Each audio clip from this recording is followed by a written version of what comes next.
Hello, everyone. Hey, good evening, and welcome to another episode of The Front. We've got a live leadership lesson tonight with a good friend of mine, Mr. Mat Koenig. So, what I would like you to do is just hang out with us tonight. We're going to do this live leadership lesson, and we're going to get going right after this. Thanks for tuning in to Lead the Teams, The Front.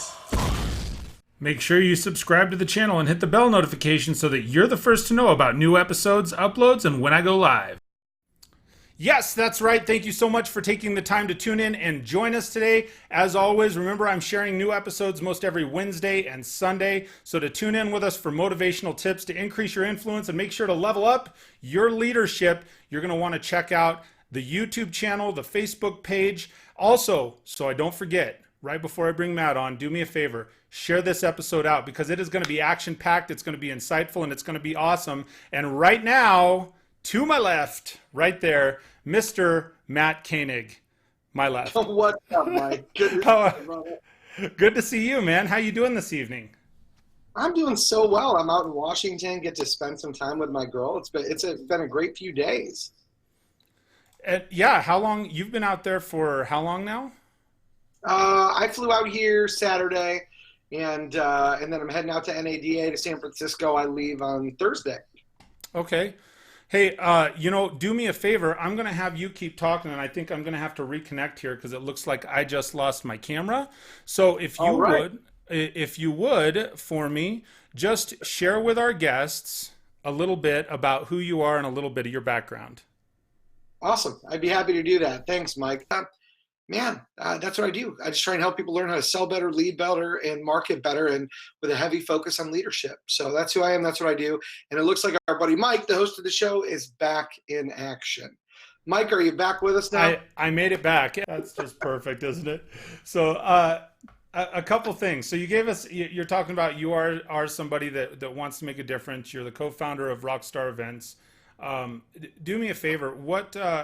Expand a little bit on, and because I know you have one coming up, expand a little bit on what are the Rockstar events? Yeah, we've actually got a couple coming up. So at Rockstar Automotive Events, the things that we're doing, we're bringing in the best producers, not just the best speakers, which by the way, they are, because we don't let bad speakers touch our stage, but we bring in the best producers from all over the world. People that, like Coach Sherry Wynn, who's a two-time Olympic champion, a national championship basketball coach.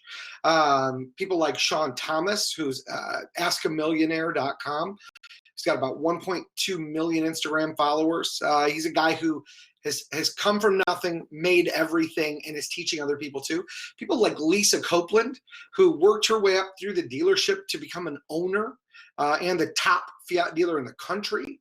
And sold her dealership and is a powerful educator that helps others. People like Kendrick Shope, Katie Maris. So our events are designed to help people not just learn, okay, this event, you learn how to sell 2 more cars a month. Our events are designed to help people improve their entire quality of life, because if we can help them do that, they're going to sell more. They're going to make more money. They're going to have a better family life. They're going to have a better single life. They're going to be able to make an impact on everybody around them. So our events are designed to be life changers. So there are other conferences and they're great. Heading out to NADA in a couple days. There are events where there's 5,000 vendors and 2,200 speakers. We bring in a perfect blend of the best educators possible, and nobody has to miss a session because we do it all in one room. So it's just a different kind of experience. The best way I can explain it is if you take a rock concert and mix it with an educational event, like a Tony Robbins event. That's probably the closest description I can give you to Rockstar. But for $195 right now, at least till the end of the month, for $195, people can come find out for themselves if they go to rockstarautoconference.com. And then we actually go outside of that too, Mike, though, and the first time we've ever done this, February 25th in Nashville, we're actually doing a vendor education workshop. Okay. And it's myself and Sean Welch from Car Biz Done Better. And what we realized were dealers are struggling. They're trying to figure out, like, who's the best vendor to go with, et cetera, et cetera. And when we talk to other vendors, we're like, man, why are you having such a hard time communicating with dealers? And we started hearing these common concerns come up, and I started coaching some of these guys. And, well, have you done this? And have you tried that? And how about if you communicate this way about your product? And like these light bulbs started going off. And a lot of people don't know I was sales training manager for cars.com for years. Right. And I launched a direct to dealer program for them. So I've spent years teaching people how to work with dealers and actually help serve their proper needs instead of trying to sell every product in the book. And so Sean and I said, hey man, let's do an event and let's teach vendors. So it's very limited. We're only allowing 30 people at this event. I think there's 10 spots left.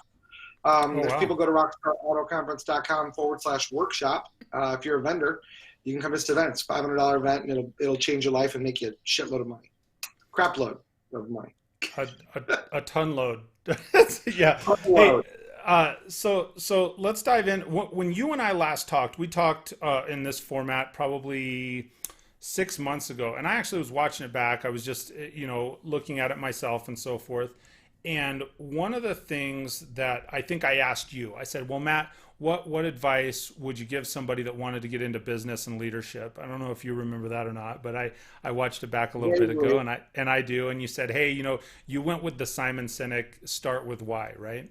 Actually, your starting thing was, why would someone want to do that to themselves? Yeah, right?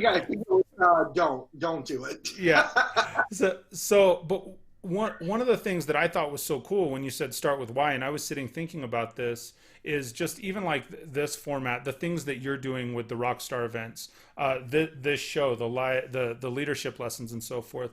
There's a strong why behind what you do or what I'm doing in this format, and I think that's something that's really, really cool. So diving into the leadership part of it, I'm going to ask you some different questions tonight than I did the first time, because I would encourage anyone, one, share the show. Two, if you want to see the first part of when Matt and I talked, go back. I've got that in the archive. This is actually the 30th leadership lesson that I've done here. I've done 30 of them in just over half of a year.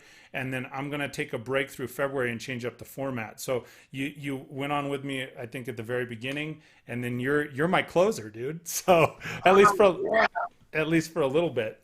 So one of the things that I want to know, and for the sake of the people that are watching, can you name somebody that has had a tremendous impact on you as a leader?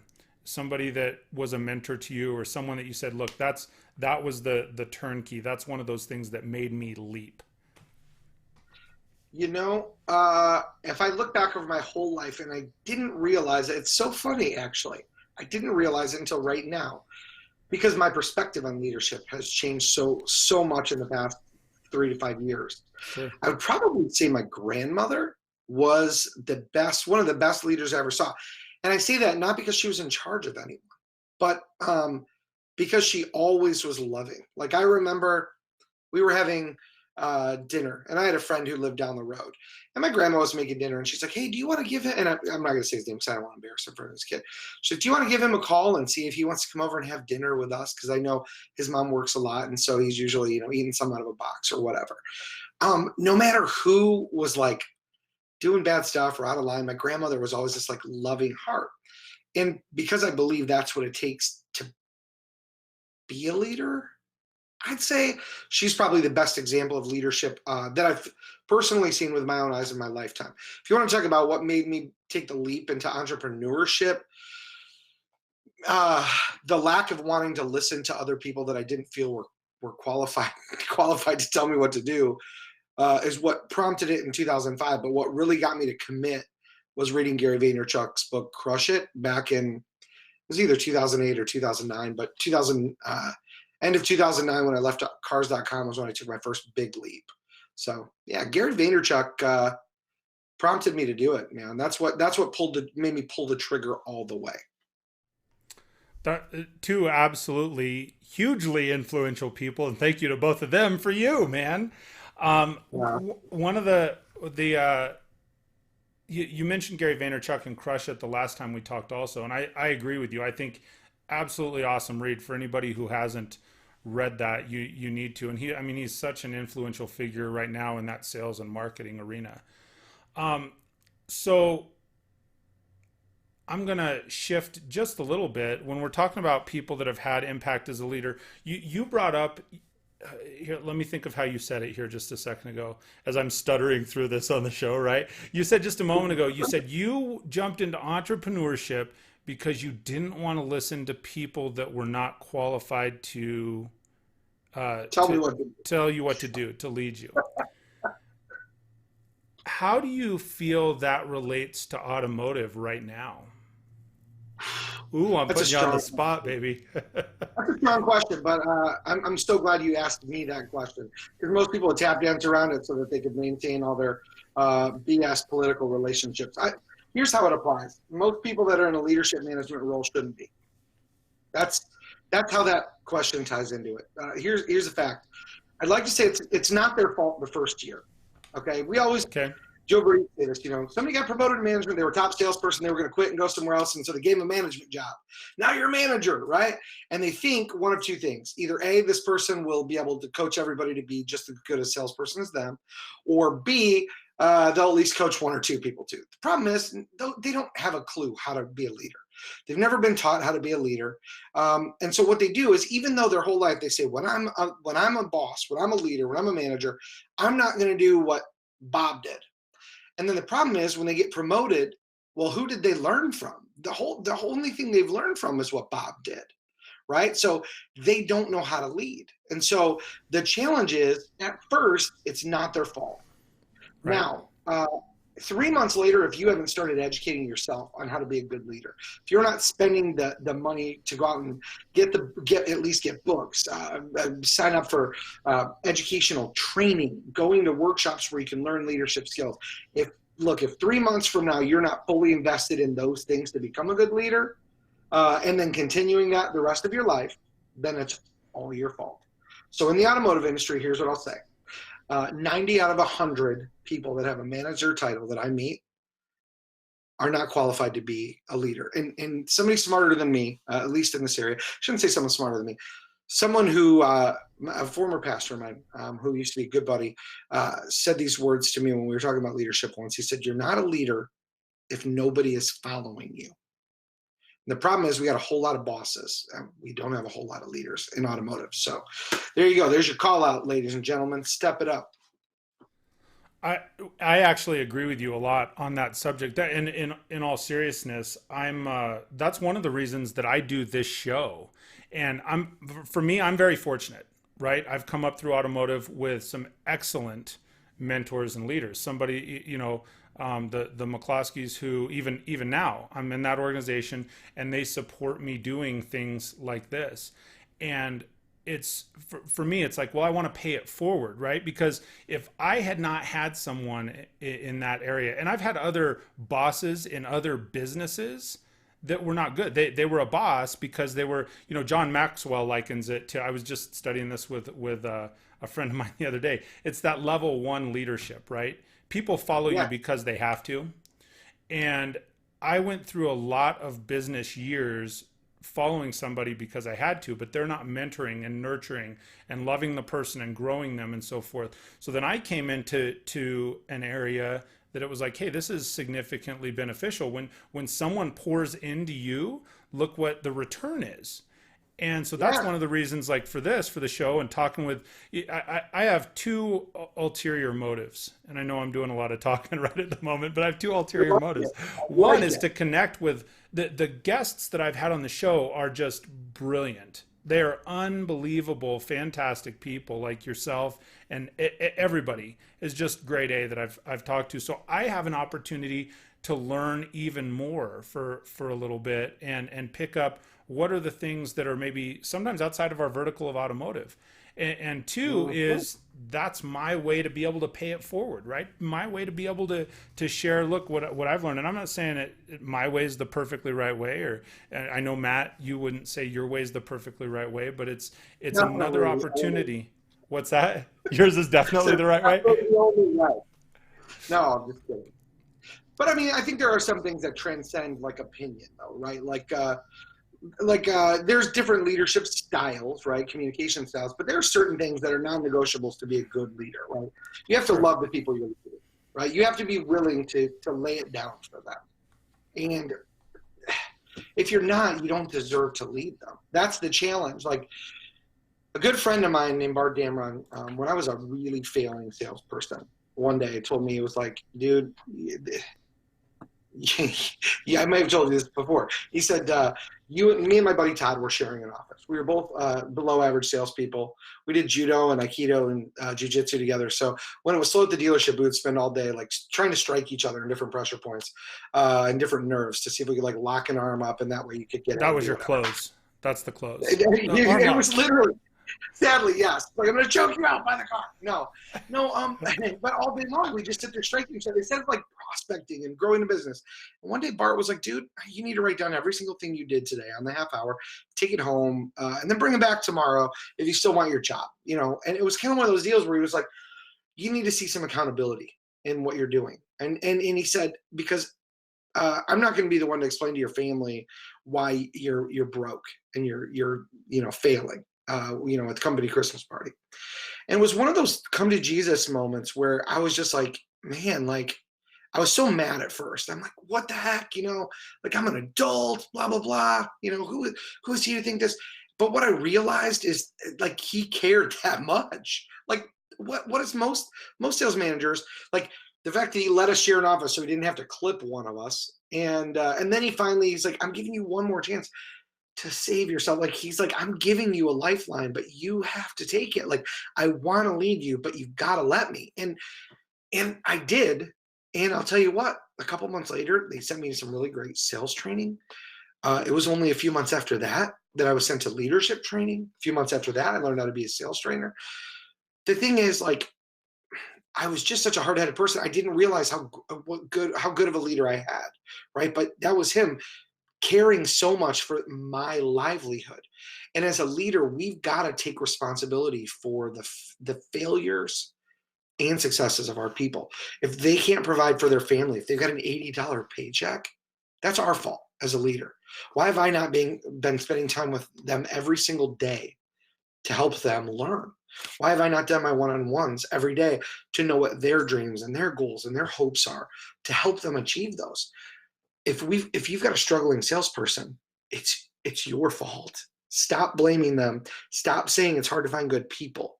Look in the mirror and go, why am I not loving these people the way that they deserve? And then get together with them and apologize and fix it. But man, that's something that transcends all leadership style. If you don't love your people, then just stop it. Just don't be a leader, because you're not supposed to be. I agree with you on most points. I also think, though, I mean, doesn't it get twisted if you as a leader care more than the person that is supposed to be doing the job?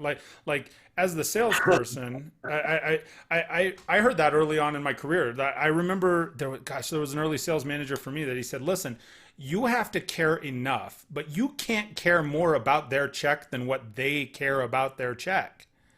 I mean, I don't know that I agree with him, man. Really? But there's a reason, and here's why.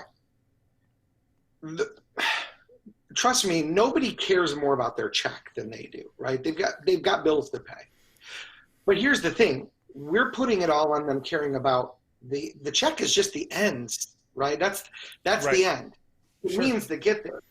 We have to care enough to know, like as a leader, somebody said this, well, you can't hug people into success. Like you can't just love on them. Like that's not going to make them successful, dude. And it's like, like their feelings don't matter. Producing matters. And I said, no, the only thing that matters is how they feel. So as a leader, I believe we have to find out. It's our job to find out what drives them. If Mike Phillips works for Mat Koenig, right, which would be like a huge honor.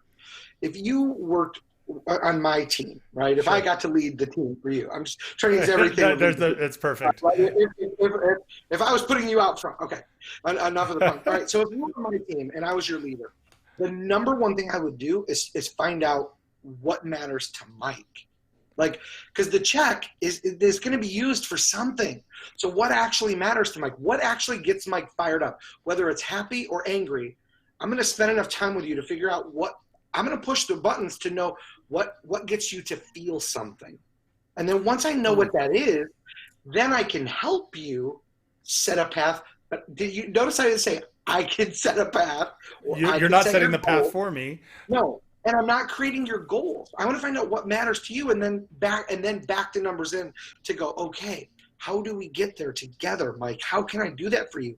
And the way that you'll see that I care is every day we're going to meet, and I'm going to say, let's go over yesterday, let's go over today. Mike, what do you need from me? How can I serve you? Who can I call? What do you need from me so that you can hit all these goals that you set? And that's the thing. Nobody's going to care more about their check than them, but I don't care. I don't care about the check anyway. It's what I can do with the check. And that's the problem in my opinion, it's a cop out as leaders when we go, you need to be a self-motivator. You need to care more about you than I do. Bullshit. Well, I think let me jump in here for a second. That, I think, is one of the big keys. The whole time you're talking and you're going and you're talking about, well, what can we do to get you there together? What can we, for you as a leader, for many people as a leader, where it should be right now today in automotive, and I wholeheartedly agree with you, the we has to be greater than the me, right? We together, and there's never anything that comes beneficial from you. And there are so many people that are in leadership and management. It's the title people that say, well, hey, Matt, you need to make your phone calls today. How many appointments do you have? What have you done for me lately? Right? Yes. Oh, yes. And when the reality is, if you think about it, here's a twisted way to think about it. Like, we have people that come into automotive. I got into automotive by accident. I know that many, or they call it by accident, right? It's a passion that we all have now, people that have been in it for a long time. But the reality is, if we think about it, when somebody comes in as a salesperson, if they're a brand new salesperson and we're saying, hey, look, Matt, you need to do your follow-up. We'll use that as an example because that's a big hot button, right? Would you agree with that? Oh, huge. So, hey, you need to do your follow-up. And when someone says you need to do your follow-up, keep in mind, for anybody who's leading, and especially we're talking automotive, but it could be any business, a week ago, that person wasn't a salesperson. A week ago, that person was a high school student. A week ago, that person was a stay-at-home mom or dad. A week ago, 30 days ago, that person was working at a retail store, right? And I'm not going to name any retail stores. Yeah, they didn't have to sell and follow up or do those kind of things because people were walking in, and we just assume it's like by osmosis. All of a sudden, well, because I tell you you need to follow up, it's going to happen. And I just think you bring a really good point up right there.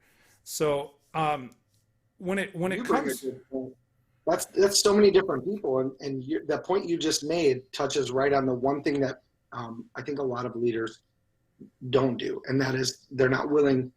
We're trying to make the people that work for us, right? You work for me. We're trying to get them to adapt to what we want instead of being a leader and adapting to their communication style, right? Spend time learning a little bit about NLP. If we want to help people grow, we've got to get in sync with them, right? So a good leader is going to adapt and coach differently for each person on their team.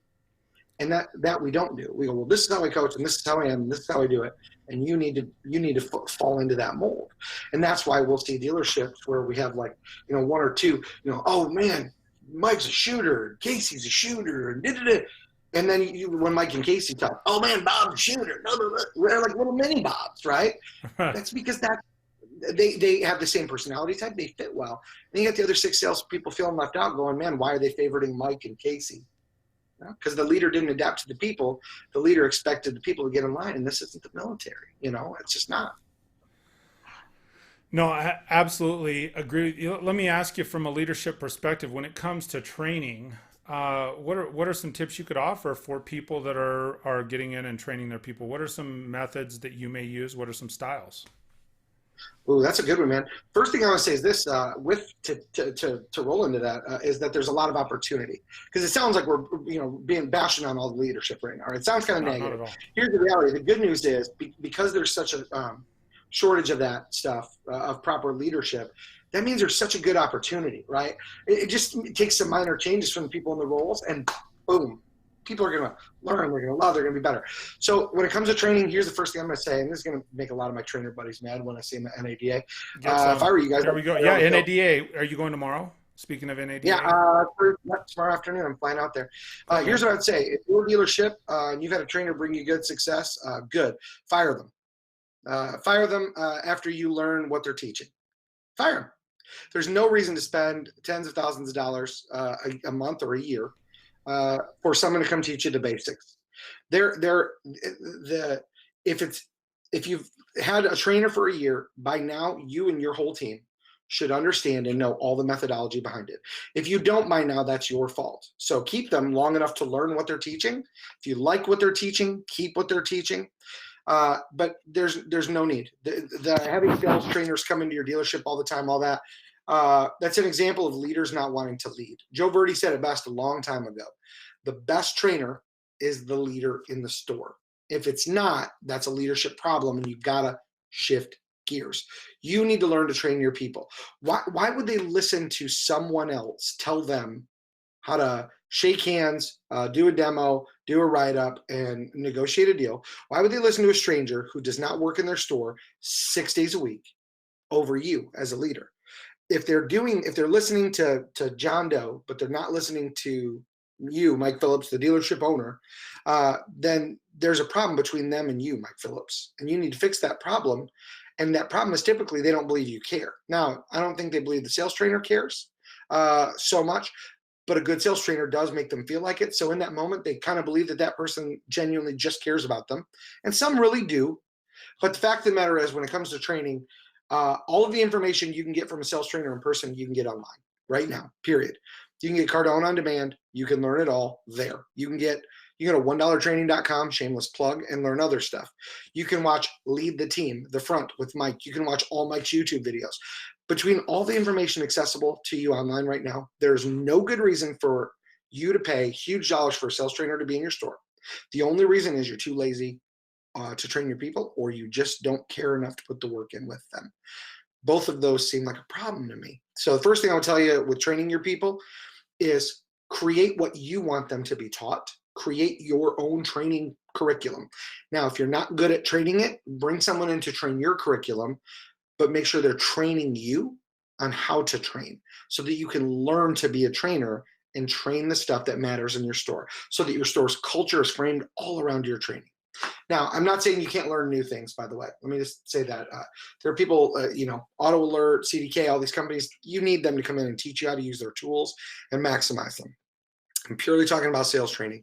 There's no reason for someone to come teach you the 5 basic steps of selling, right? Shake a hand, ask questions, demo drive, present figures, and handle concerns. That's it, 5 steps. No one should have to be paid to come in and vomit those 5 steps. Every adult can remember those 5. So start running online, man. Well, that's one of the things we do in our store. We have 5 steps, 5 steps, little different terminology, but same theory. Isn't there a place though? I mean, as far as if you have somebody that really is a good sales trainer, not just on, and I'm talking maybe outside of the 5 steps, some difference in scripting, some difference in style. I'm not talking the handshake deal. But isn't there some value sometimes in having that person come back in 6 months or a year just for an accountability piece, because they do put fresh eyes on and I hear what you're saying, but yeah, at the same time, they're putting fresh eyes. They know where you were at call it a year.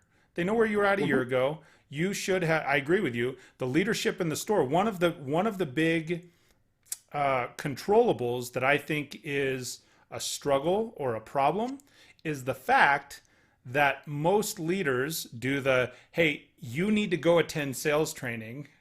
You need to. And they don't attend it. So there's the break in the accountability. The leadership isn't attending the sales training. Therefore, if they don't know what's being trained, how can they train it, right? You can't train something that you don't know. I think you hit it on the head. So here's my opinion on this. Okay. Sure. And let me back it up with this. If you're not going to train your people, then yes, you need to hire a sales trainer to come in and do it. If you're not committed to doing it, it is definitely better to have someone come in. Have Tim Kintz. Tim Kintz is an amazing dude. Have him come in and do it. Have one of Cardone's guys. They're great. Their processes are proven. They're amazing. Right? Have them do it. So here's the thing. I believe this, Mike. Once they've come in and they've trained you on the stuff, your leadership people, our dealer group, every single manager had to do the sales meeting every morning. Like, we rotated the sales meetings, and they weren't, we left the keys in the Escalade, like actual sales training meeting, right? We would role play. We'd have a stack of $5 bills, man, $100 worth. We'd go through and we'd peel them off as people handled an objection or did a greeting and actually treated somebody the right way. Like, bam, here's a fiver, here's a fiver, here's a fiver. Somebody walk out of the meeting with $20-$30, you know, jumpstart their day. They have a smile on their face. Seems silly, but it worked, because guess why? We then didn't detrain from the desk either, right? And when we would go take a GO, we were using the same we were servicing the customer the same way, using the same verbiage, treating them the same way that we expected our team to, right?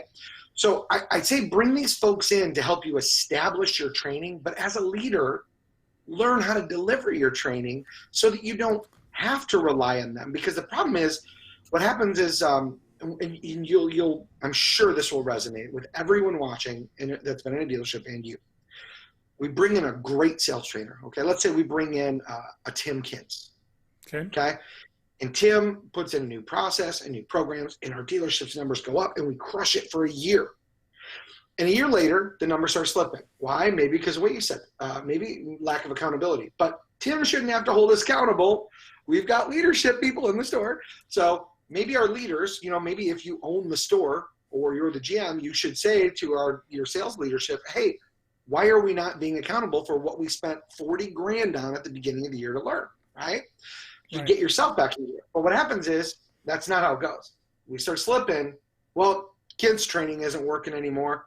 Let's go hire Cardone.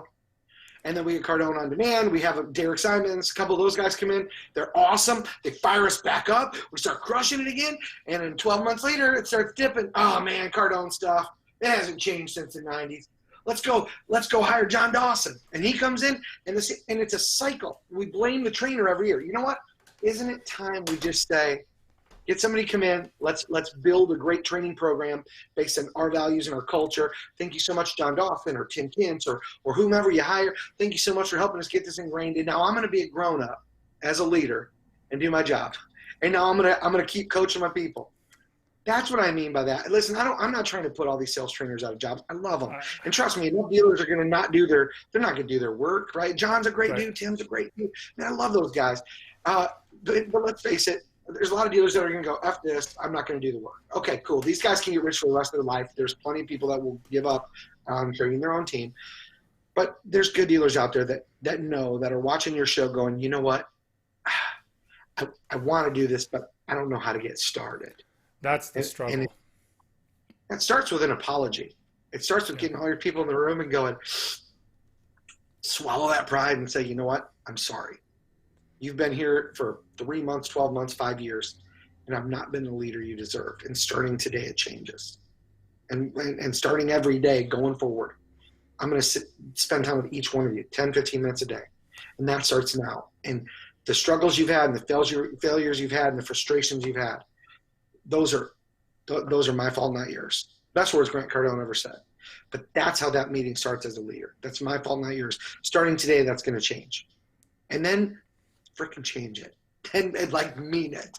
And that's the thing, is then you've got to take it. That's one of the big keys. Leaders anybody in business gets numb to doing the same things, and you lose that piece. I'm going to shift gears for just a second, because I see Ryan over on YouTube in the sidebar. He said, make sure and let you know that you came up on his show today. And he was talking about when he first met you, you were doing karaoke and sang Jet. Are you going to be my girl? Is that Ryan Girardi? Yeah, Girardi. I love Girardi, man. He's a great dude. So he said you really rocked Jet, and he's looking forward. You should do that again this year at NADA. Thanks, Ryan. You're my hero, brother. So, hey, as we're kind of coming to the tail end, what would you say? I know we've danced around some of this stuff. What would you? I'm not. Some of these I have a few questions written down. I'm going to totally shift gears because I'm curious of your thought on this from a leadership perspective, because I know there's a lot of salespeople out there that are big into branding and social networking and that whole online marketing deal. So I'm gonna,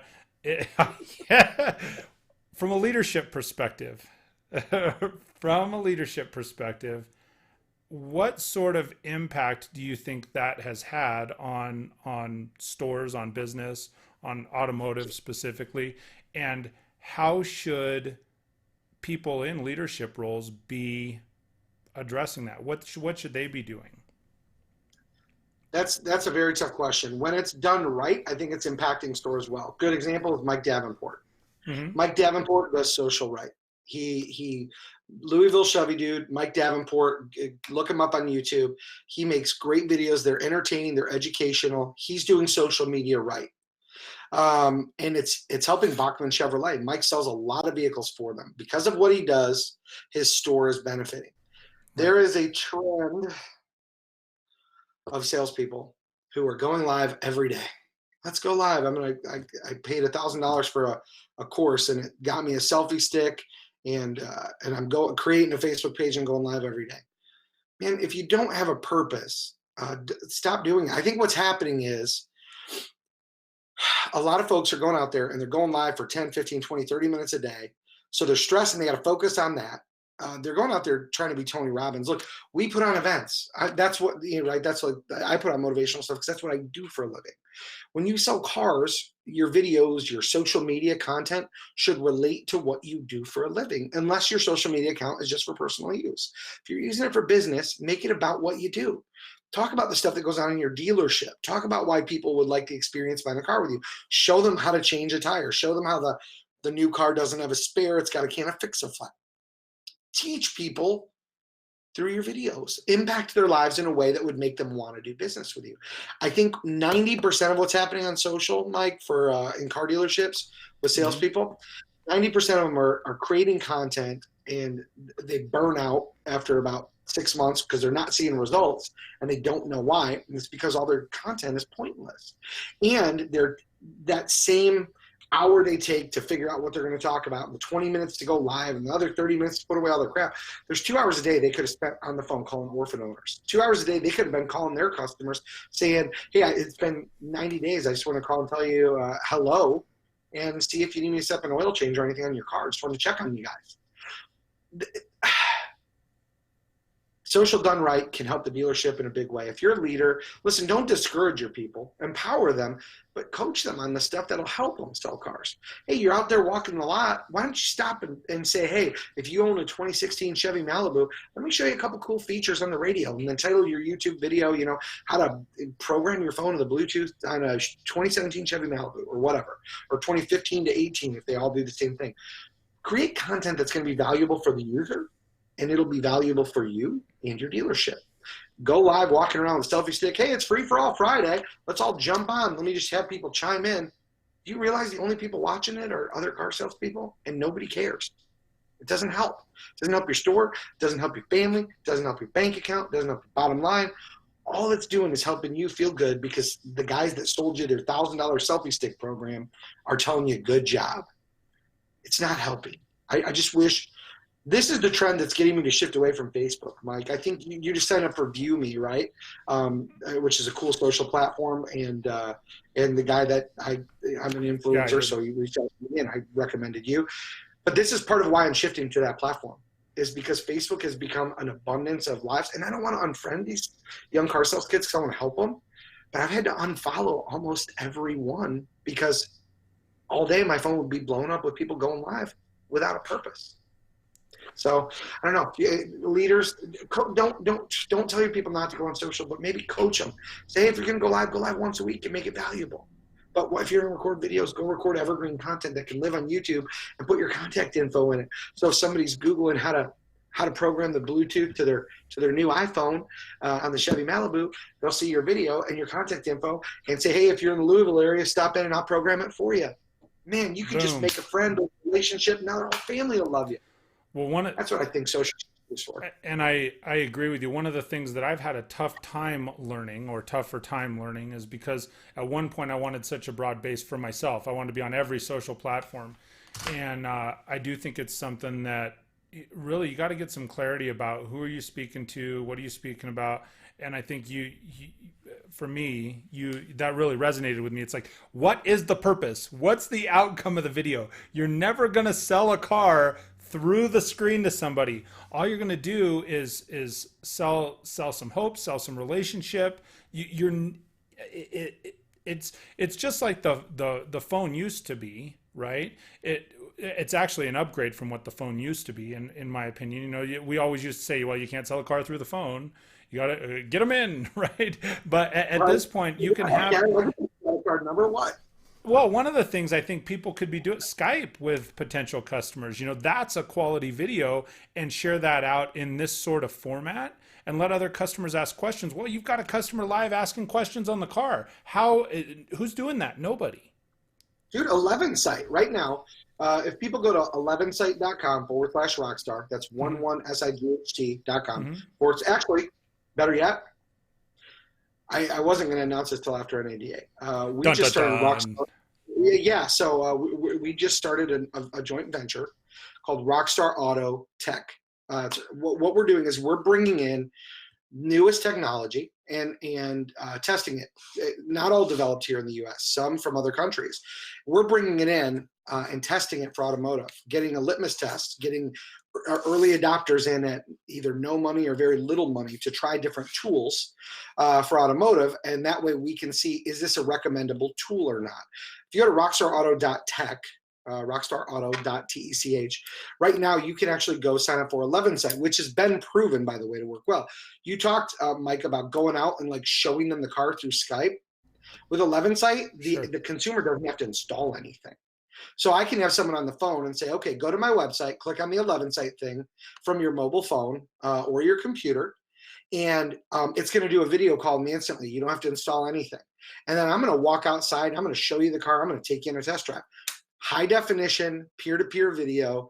And if someone goes to rockstarauto.tech right now and they click to sign up for 11 site, like we can actually hook them up for $199 a year. Now, if you're familiar with what that product normally costs a dealership, it's $1,000 a month. They can get it through us because of the deal we've worked out and because of what we're doing technology-wise to help the industry get better for $199 a year. So 11 site is a Skype replacement. If you're a car dealer, if you're any business, it's a Skype replacement. The consumer doesn't have to install an app. They don't have to give their name or their phone number. They don't have to do anything weird. They can literally from their computer click to connect. You can pull it up on here. Boom. That's my daughter, by the way, my daughter Jillian. And you can have an 11 site call happening right on your phone, answering the call. And I can video with these people live and go show them everything. It's beautiful. Awesome. Yeah. So, that's awesome. It's an amazing thing that people could be doing. So there's stuff, like you said, there's the modern phone right there. Sure. So last question, because I know I said a while ago we're coming to the end, but I love it, man. You get going, and but I can anyway. So you are someone that certainly is viewed as a leader in our space, in your space, in our space, in automotive, and starting to spread out more. So here's the one question. I'm going to put you on the spot. What do you do? Because it's one thing for us to come on and be the talking heads and say, here's what the people should do, and please watch the video and do this and listen to Matt.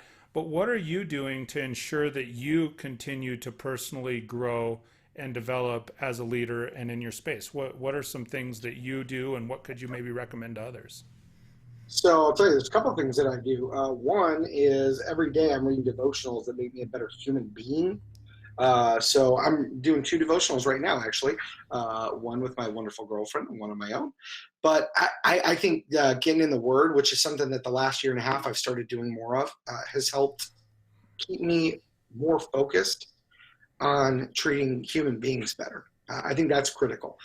The other thing is I actually go out and buy and pay for training as well. I go out and learn from other leaders. Gone to learn from Tony Robbins at his event, at a GoPro event. It was a network marketing event with Tony Robbins, Richard Branson. I do online courses to learn leadership and technology things. I learn, man. I don't just talk it. I'm doing it. Chris Spear, my business partner and one of my best friends in the world, man, we're always trying to learn new things, and we're trying them. And here's the thing. It's easy to try stuff with somebody else's money, right? It's easy for somebody to say to their dealership, "Hey, I hear there's this cool Rockstar conference where I can learn stuff.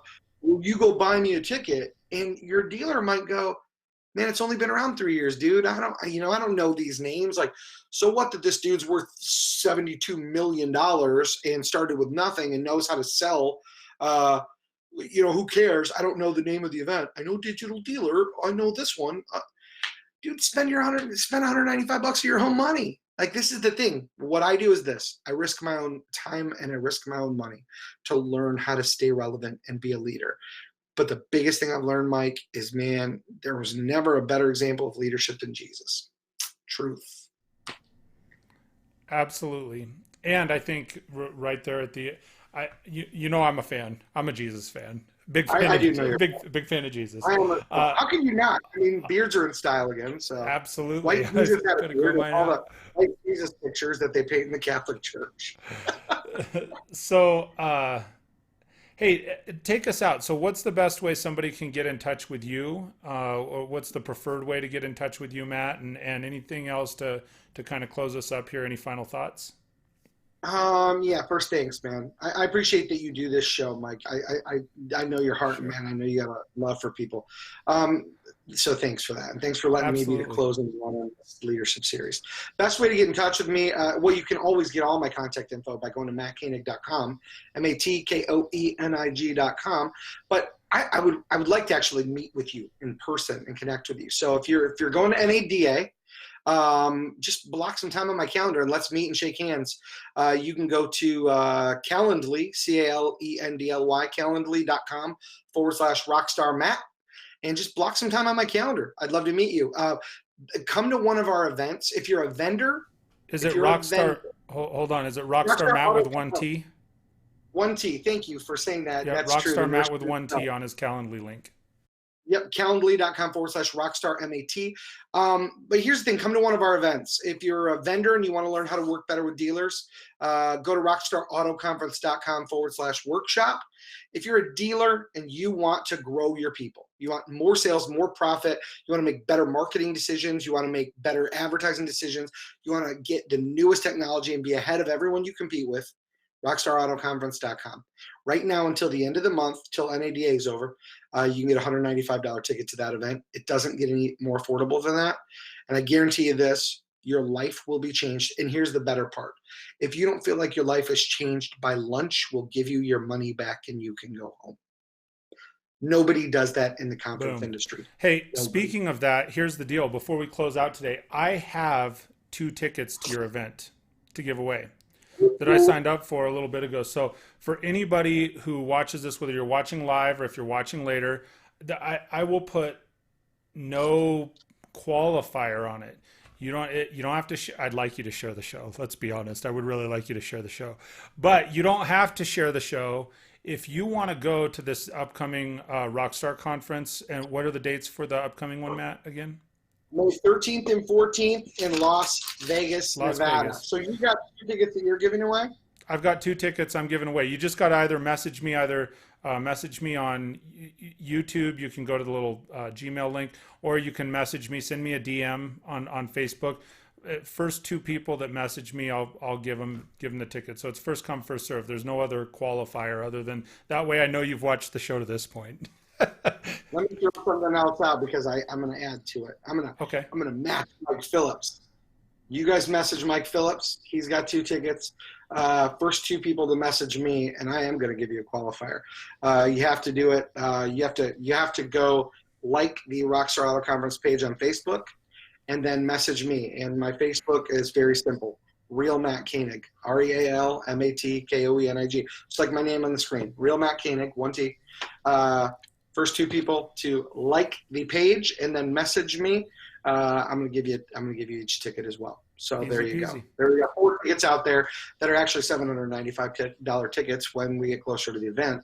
I mean, that's $1,600 each of value we're giving away. So I want to help people be better. And listen, general managers, sales managers, don't just get your people a ticket and send them. Get off your ass and come to Go. them. Yeah. They need you. Gotta go. They need you. So go with. Do what Mike said. Oh, I'm pointing the other way. Do what Mike said right over there. And because I'm imaginary. Take them and train them. Listen to Mike. Thank you so much, Matt. I really appreciate you spending your time with me and the audience tonight. I really, really do. Thank you. I value you so much. I value our friendship so much. You're awesome. I appreciate it, man. Feelings mutual, man. Love you, brother. I appreciate you. All right. I'm going to go ahead and take this out. Absolutely.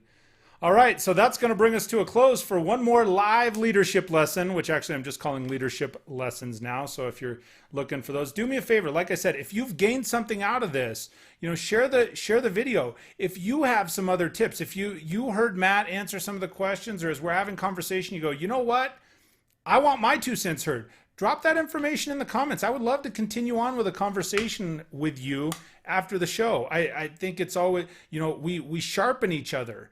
Right? When people are bringing things to the forefront like that. So do that. Do me a favor. Make sure, just a reminder here at the tail end, you can always check out leadtheteam.net for free sales training, motivational content, leadership tips, level up your leadership. Check out leadtheteam.tv. I'm dropping 2 videos a week. Make sure if you like it, like they say on YouTube now, the big thing, smash that like button, right? Share the video, smash the like button, and make sure that you check back. Make sure and hit the subscribe button, hit the bell. It doesn't cost you anything, and it may just help you develop into the leader that you want to be. So thank you so much for taking the time to tune in and join me tonight. I hope you have, until we speak next, I hope you have an absolutely fantastic day. We'll talk to you soon, everybody. Here comes the new outro.